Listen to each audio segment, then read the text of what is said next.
எது பேசினாலும் கொஞ்சம் காமன் சென்ஸ்ல பேசு. இது காமன் சென்ஸ் மட்டும் பத்தாது, அதுக்கு மேல ஒரு சென்ஸ் வேணும். ஒரு கதை சொல்லிட்டேன் சார். அதுல உனக்கு கதை கேட்டு பழகிடுச்சு, எனக்கு கதை சொல்லியே பழகிடுச்சு. நான் கதை சொல்றேன், கேளு. நாதாரி கேள்வி ஒன்றா இருந்தாலும் எப்படி பதில் வேற வேற இருக்கும். பண்ணாட உனக்கு பதில் தெரிலன்னு சொல்லு, நீ மந்துருவ. நீ மதி மதி பேச்சுன்னு இருப்ப. கடவுள் ஒன்றுனா பதிலும் ஒன்றா தான் இருக்கணும். உனக்கு தெரிலன்னு சொல்லு. பரதேசி பையில எல்லாம் மகிழ்ச்சியாக இருக்குன்னு தான் கூப்பிட்றானா. டேய் நீ மகிழ்ச்சியாக தானே மற்றனை ஏமாத்தின்னு இருக்கேன் நாதாரி. சிவா என்ன பண்றீங்க? தீய தொட்டி எண்ணெய் அடிச்சுக்கிறேன் சார், அப்போதான் எனக்கு புத்தி வரும். ஆள் தெரியல போட்டுருக்கு. நாங்கெல்லாம் சிங்கத்தோட உண்ணாக்க வெட்டுக்குன்னு பிடிங்க திங்கிறீங்கடா. என்னாலும் நீ கொண்டாட முடியும் நினைக்கிற? நான் தெரியுமா குடிப்பேன்னு. நான் குடிப்பேன், கறி சாப்பிடுவேன், சைடிஷ்லாம் வச்சுன்னு டான்ஸ் ஆடுவேன், வரவங்க கூடனா மேலே கை போட்டுப்பேன். பார்த்துக்கிறியா? வரவங்க கூடனா மேலே கை போட்டுப்பேன். பார்த்துக்கிறியா? கேட்டுக்க இருக்கும். நிறைய சைக்காலஜிக்கல் புக்கெல்லாம் வாங்கி வாங்கி படிப்பேன். ஆனால் ஒரு சித்தர் பாட்டு வச்சோன்னே எல்லா புக்கும் தூக்கி போட்டு வேண்டியதாகிடும். இருக்கும். நிறைய சைக்காலஜிக்கல் புக்கெல்லாம் வாங்கி வாங்கி படிப்பேன். ஆனால் ஒரு சித்தர் பாட்டு வச்சோன்னே எல்லா புக்கும் தூக்கி போட்டு வேண்டியதாகிடும். இந்த பக்கம் சிக்மெண்ட் ஃப்ரைடோ இல்லை வேற ஏதோ வச்சிருப்பேன், சிஜே ஜங்கோ யாரையோ ஒன்று வச்சிருப்பேன். ஏன்னா நான் எம்எஸ்சி சைக்காலஜி வர வச்சுன்னு இதெல்லாம் தூக்கி தூக்கி போட்டுருப்பேன். கேட்டுக்க அதுக்குன்னு சும்மா ஓட்ட முடியுமா? இதெல்லாம் நீ பேச முடியாதுமா, உனக்கு வயசு பத்தாது. இதெல்லாம் வாயில பேசுற பட்சத்துல அடக்கு ஒக்காம அவனுங்களா கம்பெனிஸ் இத பத்தி பேசவே பயப்படுறாங்க. ஏன்னா அப்படி நீங்க டார்க் சைக்காலஜி கத்துக்கிட்டீங்கன்னா அப்ப இவர்களுடைய பொழப்பு நின்னுடும். ஏன்னா அதன் பிறகு அவங்களால உங்களை மேனிபுலேட் பண்ண முடியாம போகும். ஈவன் உங்களோட அக்கம் பக்கம் இருக்கிற ஆட்களோட உண்மையான நிறமோ உங்களுக்கு தெரிய வந்து. வீட்டில் உன் முன்னாடி ஒரு தட்டுல இருந்து இட்லி எடுத்தாங்கன்னா அது பேர் என்ன எடுத்துக்கினாங்க? நீ திருமணம்னே எடுத்துக்கினாங்கன்னா என்ன பேர் அதுக்கு? மறைமுகமாக செஞ்ச ஒரு செயல் என்ன அது பேர்? நேராக செஞ்ச அது பேர் என்ன? அவன் வாழ்ந்துங்கன்னா திருடனா புரிஞ்சிச்சு என்ன சொல்றேன். இப்போ கடவுள் எப்போ சந்தோஷமா இருப்பாரு? அப்பா இப்படி கொண்டாடினா மகிழ்ச்சியா இருந்தேனா. அதுதான் பஜன்லாம் பாடிக்கிறாங்க. அந்த வரார் ஐயப்பா இந்த வரவே மாட்டார், தெரியாதா என்ன? அவர் எப்போ பேண்ட் எப்போ ஏந்து வருது? அவர் காட்டில் எல்லாருக்கும் பயந்து போய் மேலே ஏறி உட்காந்துக்கிறாரு. ஒரு வர என்ன வேகமாக வந்தாருன்னா படிக்கட்டில் வைக்கணும் வந்துடுவாரு. அவர் வரவே மாட்டார், தெரிஞ்சு என்ன பண்ணுகிறான்? கல்லு மல்லும் என்ன பண்ணுமா? எதுக்கு இதெல்லாம் சொன்னா? இது என்ன மாதிரியான ஒரு மேனிபுலேஷன் ட்ரிக்னா, இங்க எதிர்க்க இருக்கிற நபர் உங்களோட மைண்ட்ல உங்களோட மெமரிஸ் கூடவே கேம் விளையாடி உங்களுக்குள்ள செல்ஃப் டவுட்டை உருவாக்குவாரு. அவர் எப்படி விரும்புறாரோ நீங்க இந்த சிச்சுவேஷனை எப்படி பாக்குறீங்க, எப்படி ஃபீல் பண்ணுவீங்கன்னு நீங்களும் எக்ஸாக்ட்லி அதே மாதிரி செய்ய ஆரம்பிப்பீங்க. இது ஒரு மர்க்கா சொல்லு மேல கை போட்டுப்பேன். பாத்தீங்களா? மர்க்கா சொல்லு இருக்கும். நிறைய சைக்காலஜிக்கல் புக்கெல்லாம் வாங்கி வாங்கி படிப்பேன். ஆனா ஒரு சித்தர் பாட்டு வச்சோன்னே எல்லா புக்கும் தூக்கி போட்டு வேண்டியதாகிடும். இந்த பக்கம் சிக்மெண்ட் ஃப்ரைடோ இல்லை வேற ஏதோ வச்சிருப்பேன், சிஜே ஜங்கோ யாரையோ ஒன்று வச்சிருப்பேன். ஏன்னா நான் எம்எஸ்சி சைக்காலஜி வர வச்சுன்னு இதெல்லாம் தூக்கி தூக்கி போட்டுருப்பேன். மக்களிடையே பயத்தை பரப்பி அவங்களோட வேலையை செஞ்சுக்கிறது இது ஒரு காமனான சைக்காலஜிக்கல் ட்ரிக். இது ஹிட்லர் டைம்ல இருந்து உபயோகிக்கப்படுது. எப்படி அவர் மீடியா அண்ட் ப்ரொபகண்டாவை யூஸ் பண்ணி ஜூஸ ஜெர்மனியோட மிகப்பெரிய எதிரியா மாத்தினாரோ அண்ட் மக்களிடையே ஜூஸ்க்கான ஒரு பயத்தை உருவாக்கிட்டாரு. அப்புறம் மக்களையும் அவருடைய கட்டுப்பாடுல எடுத்துட்டு வந்துட்டாரு. பிறகு அவர் என்னென்னலாம் சொன்னாரோ மக்கள் அதை ஒத்துக்கிட்டாங்க.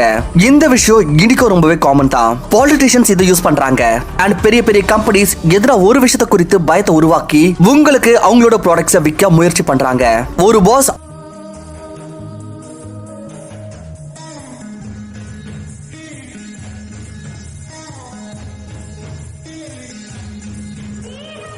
இல்ல என் குரு எனக்கு என்ன கத்து கொடுத்தாருன்னா செக்ஸ் கத்து கொடுத்தாரு. என் குரு என்ன கத்து கொடுத்தாரு? எனக்கு செக்ஸ் கொடுத்தாரு. சிவ வாக்கியம் என்ன சொல்லி கொடுத்தது அப்படின்னா எனக்கு செக்ஸ் எப்படி பண்றதுன்னு சொல்லி கொடுத்தது.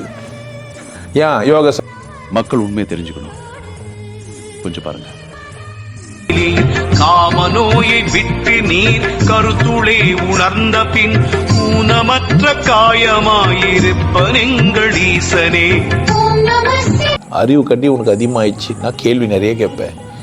கேள்வி மட்டும் கேட்க ஆரம்பிச்சேன்னா பதிலே உனக்கு கிடைக்காது. பதிலே உனக்கு கிடைக்கலன்னா பைத்தியம் பிடிச்சிடும். பைத்தியம் யாருக்குன்னா அறிவாளி. உட்காந்து யோசிச்சுனே கேட்டுக்க.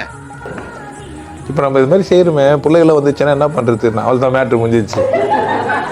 யோசிச்சாருன்னா அவன் ஏன்னா அது பார்த்துக்கலாம் இல்லை. நாளை சங்கதி நாளை பார்க்கலாம், வாடி இப்போ வாடி அடைச்சிக்கலாம் ஜிங்கு ஜாங்கு ஜிங். அவர் தான் யாரு? ஒன்று சொல்லுவார். இந்த உலகம் யாருக்கு? சுருக்கு பிரியாணி சாப்பிட்றியே, ஆடை சாப்பிட்றியே, வயசான ஆடா இளமையான ஆடா, பொட்டை ஆடா கடா ஆடா, குட்டி பொட்டை ஆடு ஆதாரம். நான் பதில் நான் சொல்லுங்கிறேன்னு பார்த்தீங்கன்னா என்ன சொல்லுங்கிறேன், ஆம்பளை பொம்பளை யோ எதை கேட்டாலும் செக்ஸ் ரிலவெண்ட்டாகவே பேசு.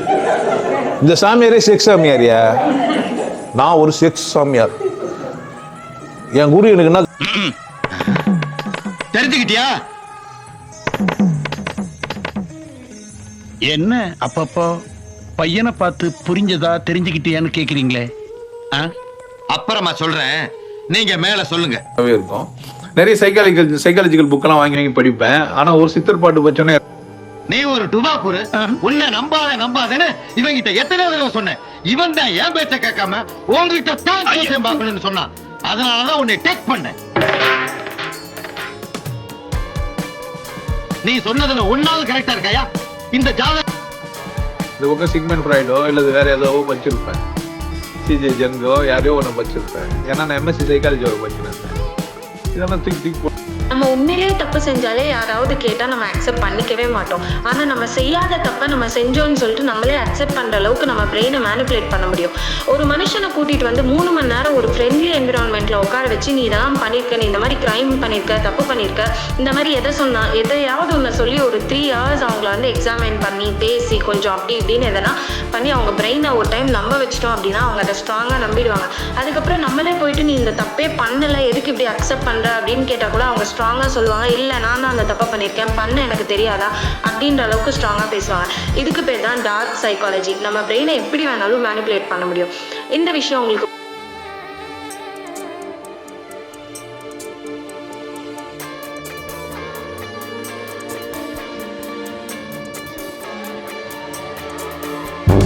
தோழர்களே, இந்த வீடியோ யாரோட மனதையும் புண்படுத்துறது நோக்கமில்ல பாத்துக்கங்க. அதையும் மீறி எந்த தோழரோடைய மனதாவது புண்பட்டா அதுக்கு கம்பெனி பொறுப்பு இல்லை.